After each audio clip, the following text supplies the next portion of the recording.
Hello, everybody, and welcome back to 50 Shades of Tay. I'm Taylor Gonzalez, and my guest today is an Academy Award-winning makeup artist whose latest film, Red One, is currently in theaters and also streaming on Prime Video. I have Joel Harlow with me today. How are you doing? I'm doing great. Thank you, Taylor. Nice to meet you Very and a nice to meet pleasure to you. be here. Oh, well, thank you for joining me. I have to congratulate you. This news actually came out last night that Red One is the most watched Prime Video film debut ever with 50 Yeah. million viewers. That is crazy. How does that feel to have all those eyeballs on a project that you worked so hard on? Yeah, I mean, it feels great. I mean, it always feels great when something you created is received well by the audience. Certainly, uh, that is always the hope. It may not be my particular motivation, but it's nice when that happens, when your passion for making something lines up with the passion for the audience viewing that thing. So it's nice. It's great. I mean, the highest watched Amazon Prime premiere. That's pretty special. Yeah, that is crazy. I think a big part of it too is the like combination of the fact that it's the holidays right now, and Yeah. then also that it did have a theatrical release, I think really does help bring attention to something when it goes to streaming because everyone, hears word of mouth and they know they've seen all the trailers and all the advertisements for it. So I think just like a perfect storm to get this huge 50 million viewer number is so awesome. Yeah, no, it's great. And I mean, if it's still, I'm not sure. I believe it's still in theaters. Yes. This is a big spectacle movie. Mhm. It's there's a lot to take in. So, if I would suggest anything, it's great that, people are tuning in on streaming, but I would see it in the theater, see it on the big screen the way it was meant to be seen. Yeah, Uh, because then you can really see all the details and all yeah, the, background characters and just the big fight choreography, everything just plays so much better on a big screen. Yeah, it's immersive. I mean, Mhm. it's an experience, going to the theater and seeing a film. Certainly when I was growing up, that was a big deal. You saw something that was coming out, that you wanted to see, and you waited and you counted down the days, and then you'd go and get the best seat that you could, and you'd be engrossed in what was happening, and that in that sense, the movie takes the lead as opposed to, you know, the audience taking the lead, where you can pause and go get some popcorn or, Yeah. go to the kitchen or whatever, answer the phone. Mhm. I love it when a movie takes the lead, Yeah. and just takes you along for a ride. No, I 100% agree. How did you get involved with this project of Red One and getting to design all these incredible creatures? I mean, I've been doing this work for quite a few years now, and over the course of that, of my career, you meet people that appreciate your work, appreciate you as an artist, appreciate your abilities, as a makeup department head or a makeup designer, and then word of mouth spreads. So, this group, Seven Bucks, they I've worked with them before, quite a few times.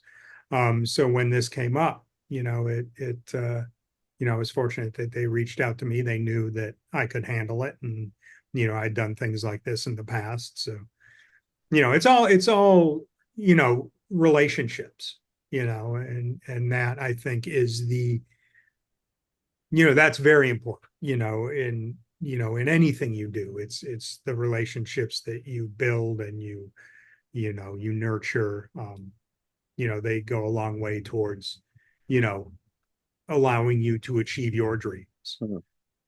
I loved all of the characters that you guys worked on. There were the ones with the wings and the ones with like the beak faces. There were so many cool ones, but I got to tell you, the design for Krampus is my favorite because I love Krampus. Like anytime he pops up in any kind of show or any kind of media, I love to see the character of Krampus. Yeah. What was the process like of getting the actor Christopher Yeah. into the character of Krampus? I mean, for at first we had to do a life cast of Christopher. We had to do a body cast as well because we had to sculpt the torso. We had to sculpt the face, hands. Um, I mean, it's not dissimilar to a lot of the full immersion characters I've done, for other projects. It requires a lot of work in the shop, months of work in the shop. Skull cap to hold the horns in place. Contact lenses, teeth, prosthetics, fake hair pieces. Um, and then again, the body sculpture with hair punched in it, and hands with hair punched in the knuckles, finger caps for the fingers with nails attached to them. So when you grab something, your fingernails don't bend backwards.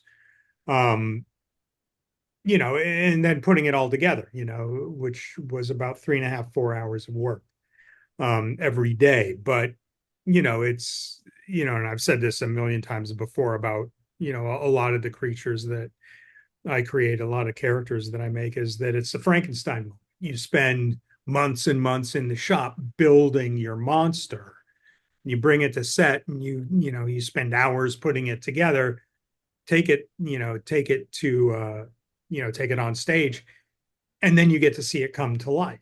And that's the Frankenstein moment, is when your creature that you've labored on actually comes to, takes its first breath as like this version of the actor portraying, and that's a pretty special moment. That moment never gets old. Oh, so cool. Yeah, I was gonna ask how long it took to get him into the costume every day, but I was also very curious what some of the inspirations were for creating this specific version and this specific look of Krampus. Well, I mean, the I can't take credit for all of the design of Krampus. Mm, There were designers that had been working with the art department, and they were designing characters. They were designing Krampus. So basically, that design was delivered to me mm, to translate into a makeup, and certainly anytime you translate, and that's happened before. It's very common. Sometimes productions will come to me and they'll have me design things. Sometimes they have a design that's been worked on before I was brought on board, and then they bring that to me and I create it. And this was that scenario, the latter. So they brought me the design.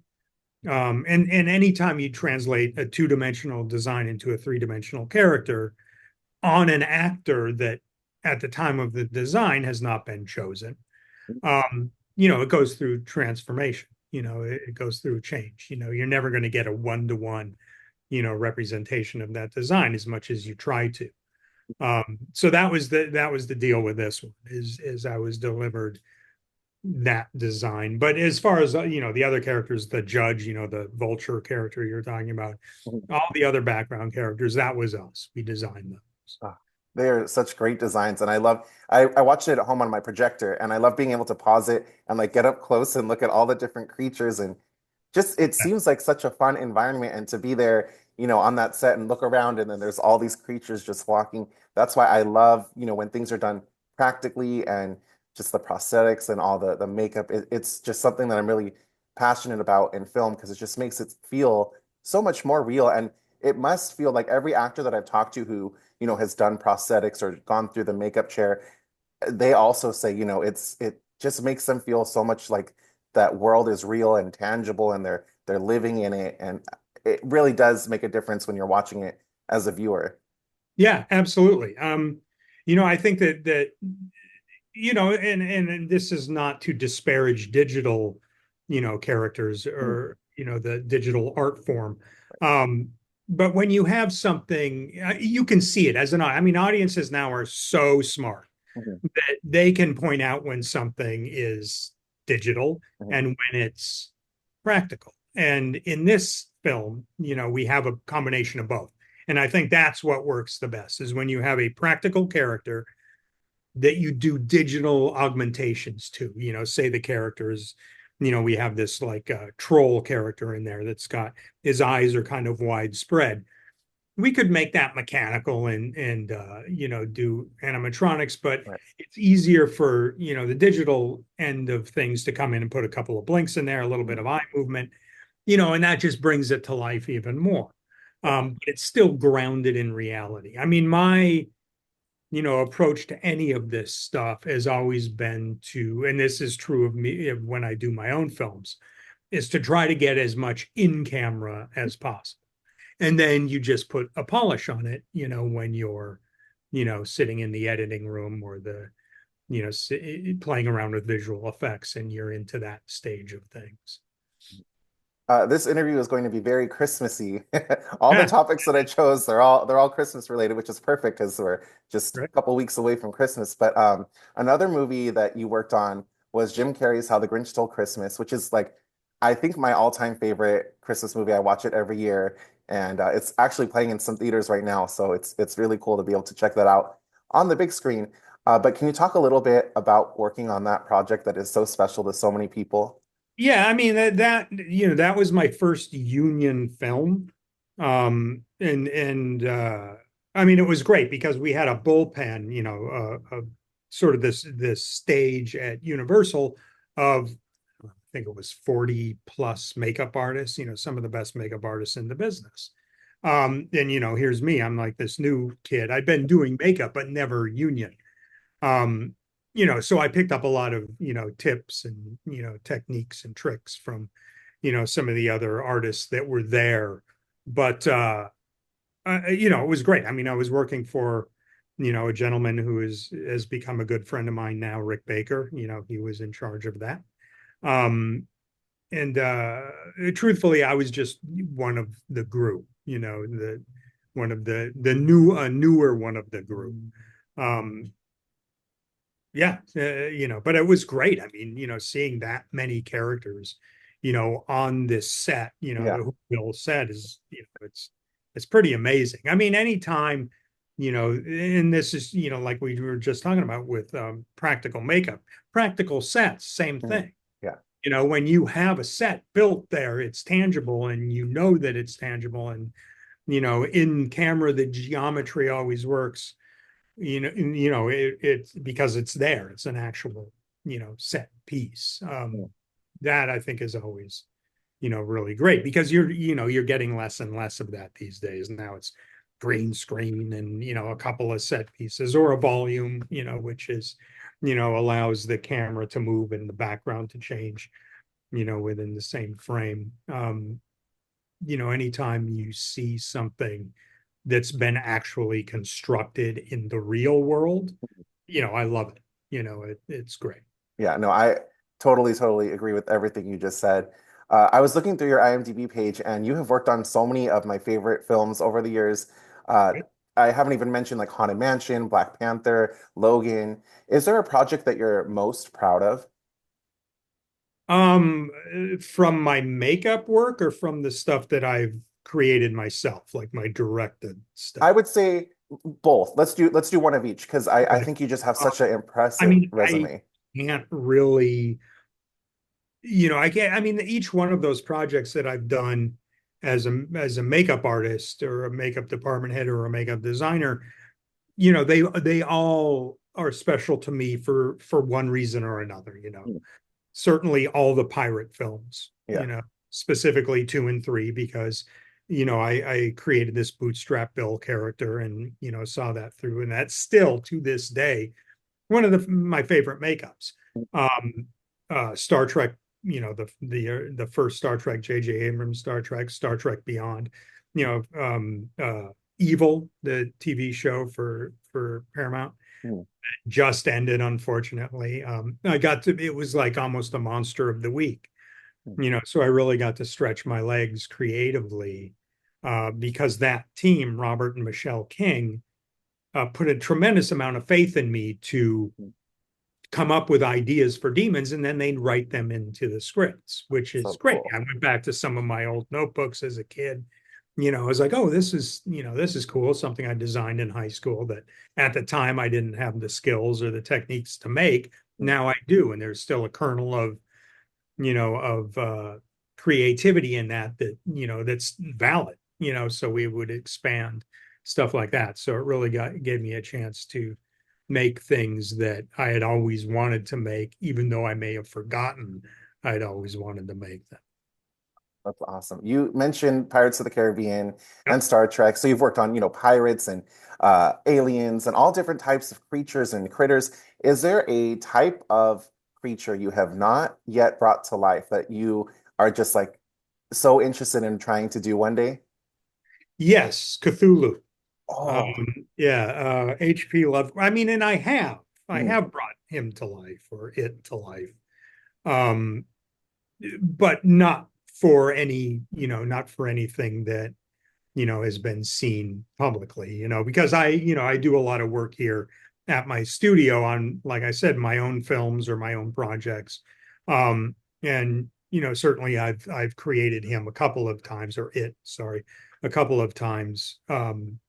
Sometimes in a water tank, sometimes as like a puppet, out of the water, that kind of thing. But I would think that character or anything Lovecraftian, yeah. like, Wilmer Whately's twin, from the Dunwich Horror, I would love to, create that, for a mass audience as opposed to just for, sort of myself and, the group of people here.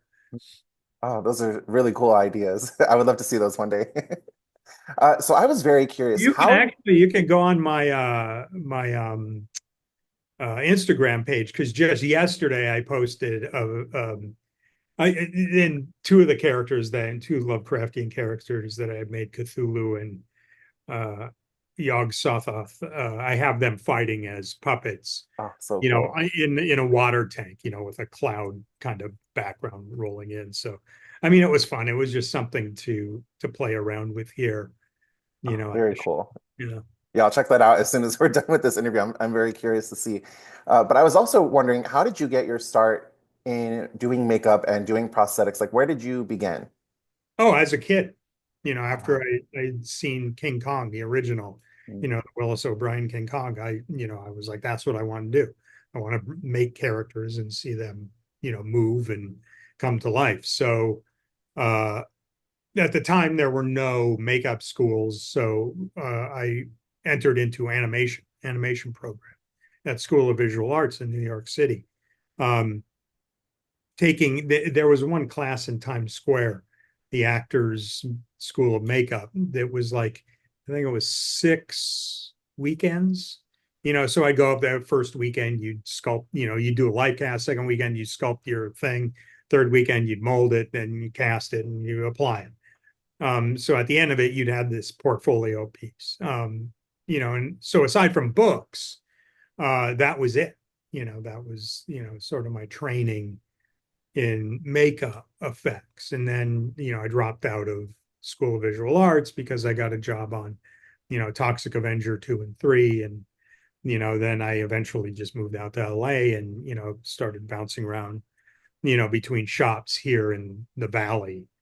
In late 80s, early 90s, there were a lot of makeup effects studios that you could go around. There was a lot of work. And just cut my teeth doing, hands-on training.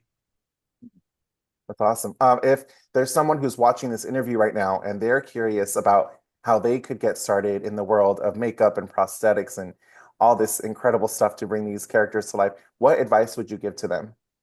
I mean, at this point, there's a lot of schools. There are schools all over the place for makeup and, specifically prosthetic, or effects makeup. But my advice to them, would be just to do it. Do it because you love it. Don't do it because it's going to bring you something. Don't do it because, you want to work with celebrities. Don't do it because you want to be on this movie or that movie. I mean, that's the thing I've always found is the people that really excel at this are the people that do this kind of work even when they're not getting paid, just because they've got an idea and they want to see this idea, come to life in the real world, translate into something dimensional.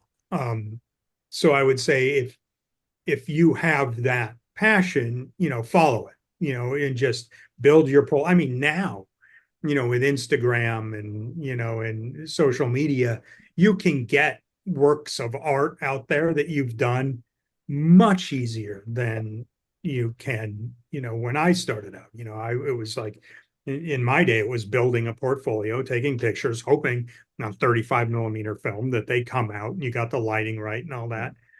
Now it's digital and you can augment your photos, though I wouldn't recommend that, because you're not selling the actual piece Right.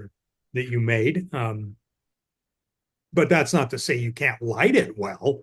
I mean, that's what films do. They light this stuff well. So I would, if you can invest in a good camera, and going off on a bit of a tangent here, and set your background, set your shot, from Amazon or B&H or whatever, you can get these collapsible backdrops, and I've got a bunch of those. I bring them with me anytime I'm on location because, rather than just taking a picture in a trailer with cabinets behind you, I throw up one of these and suddenly it's a portrait shot, and it makes a big difference. Yeah. I've had people compliment me on crazy enough, my photography skills, and Awesome. I mean, I never started, I didn't start off with the goal to be a great photographer. It's just that I knew, in order to represent my work well, I would have to learn to photograph it well, so that, I would make that sort of a secondary, goal Yeah. as opposed to your main goal, which is, you know, making characters, building characters. No, I think that makes a lot of sense, and I think that's really great advice. Yeah. Uh, Back to Christmas, like I mentioned, Yeah. it's a lot of Christmas stuff. I like it though. It's just the perfect time to be talking about this stuff. Your latest directorial short is Old Time Radio, The Specter of Christmas, Yes. and the cast for this is such an incredible ensemble. There's Paul Giamatti, Rick Baker, who we mentioned earlier, Kevin Smith, just to name a few. Yeah. What can you tell me about Scott this Ian. project? Get Scott Ian. Oh yeah. Scott Ian. I mean, this is technically it's the fourth film in this series, this old time radio series. The idea back when I shot the first one, then, which I shot myself. Now, from the second one to this one, I've got a DP that I work with, who's fantastic, guy named Matt Davino.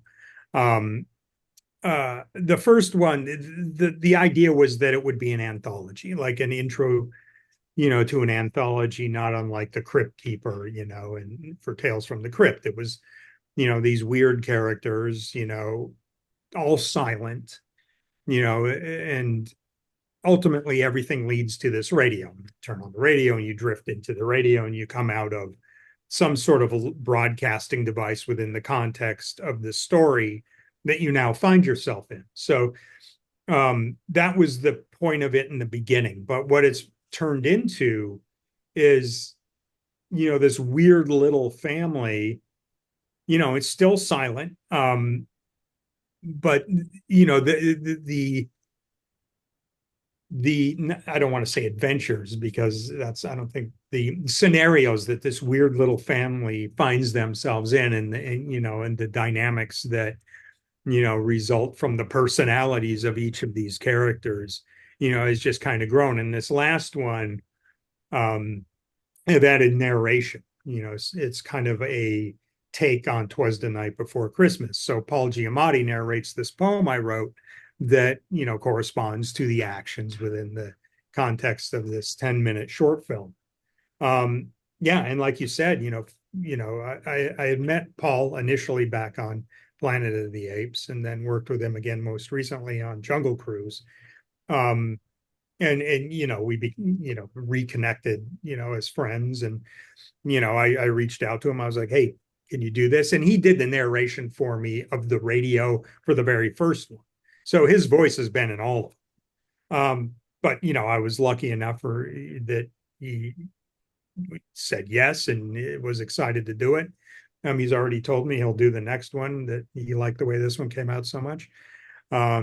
So yeah, I mean, it was pretty great, and this goes back to what I was talking about relationships in this business. Is, forging these relationships, building these friendships, when I'll help people out that, I'm friends with, if on their, sort of personal projects, or if they need space or whatever, I help them out. They help me out, so these folks that are in this film are friends of mine. And you know, you know, generously donated their time and talent, as well as the rest of the crew, makeup artists, Academy Award winning makeup artists came in to help me for free, and granted, not a lot of people have access to that.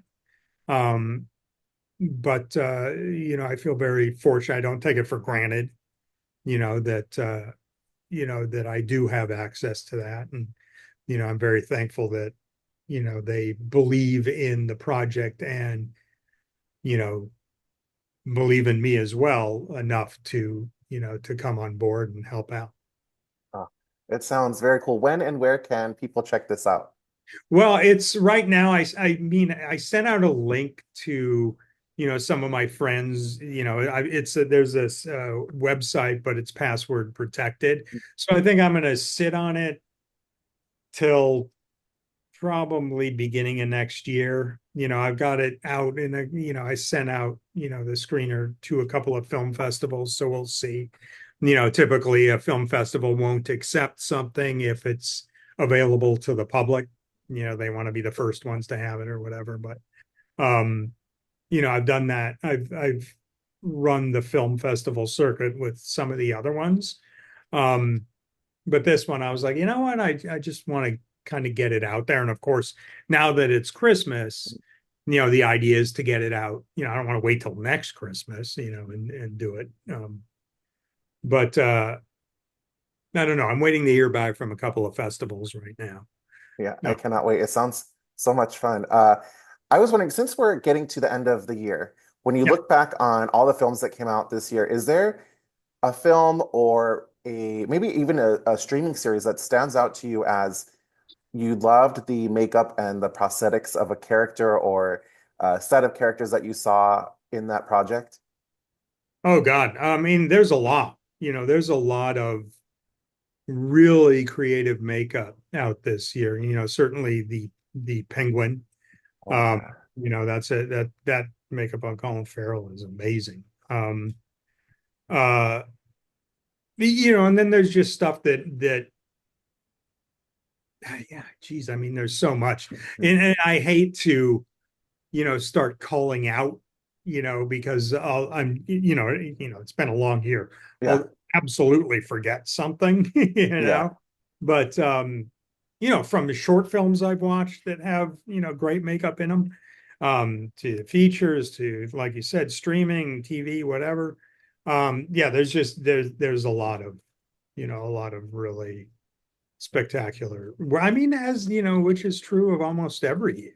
Yeah. It's like a lot of films that, when award time comes around, and this is sort of award season, is everybody's pushing for, this film or that film or this TV show or that TV show or whatever. But there's a lot that gets kind of left by the wayside, because it's not mainstream, project. It's not a mainstream film, that still has, very, you know, exceptional makeup in it. Mhm. So yeah, I mean, I don't really want to. I mean, I guess I called out the Penguin already, but yeah, there are so many more. I don't want to start going down a Yeah. list, Yeah. you know. But yeah, I agree. This year, I feel like has been an exceptional year for makeup and prosthetics. Like Yeah. that's like something that really sticks out to me is just that along with costuming. I just think that those two groups together just really, really add to performances and just to the And creativity of the film. props.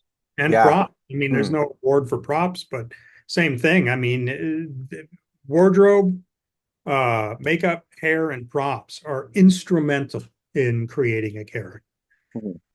And this is, has become very obvious to me as I'm putting together wardrobe and props and, hair and makeup for my own films. It's like, okay, now, you get, it's like not one of those things can exist without the others being in being harmonious.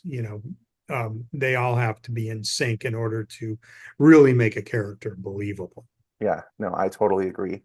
Are there any other projects that you're currently working on that you're allowed to talk about? It's really slow right now, Mm, actually. It typically is at the end of the year, but coming out of the strikes, yeah. obviously, there hasn't been a lot of headway. But I mean, this time of the year, there really isn't. It's hopefully next year, beginning of next year, things pick up. But I'll always be working on my own stuff. I'm formulating the fifth one of my short films, old time radio installments that will deal with Halloween, probably in Oh, the so same cool. format. I may actually try to do it in song, Mm. like Haunted Mansion, like Grim Grinning Ghosts, or the Legend of Sleepy Hollow, Disney old Legend of Sleepy Hollow. Oh, that's Uh, awesome. yeah, the Bing Crosby, you know that that song that he's saying, like something along those lines. Yeah, I would love that. That's Yeah, like it should perfect be for me. fun. I mean, it's like I want to, like, I saw how well the narration worked in the last one. It's like, oh, okay, well, maybe let's. I mean, a poem is certainly easier than a song, but I've got a lot of creative people around me that can help me with the song. Oh, I can't wait. That, yeah, sounds like right up my alley. That sounds so fun. But Joel, where would be a good place for people to follow you and keep up with all your upcoming projects? And like you mentioned earlier, check out some of your amazing photography. Yeah, I mean, I've got my Instagram site, which is more at morphology.fx. And then I've got my website, morphologyfx .com, I believe. I mean, certainly that's not as up to date as the Instagram site. It's just so easy to, well, Yeah, here's a picture of a head, and here's an underwater monster fight. Like it's easy to upload that stuff, whereas the website, I have to go through my server and all that kind of yeah, business. So I think probably at morphology.fx is the the best way. quickest way. Yeah. Yeah, it's the best way. And I may, if the mood strikes me before Christmas, I may just say, here's the website for, well, for the Specter of Christmas. Here's the password, knock yourself out.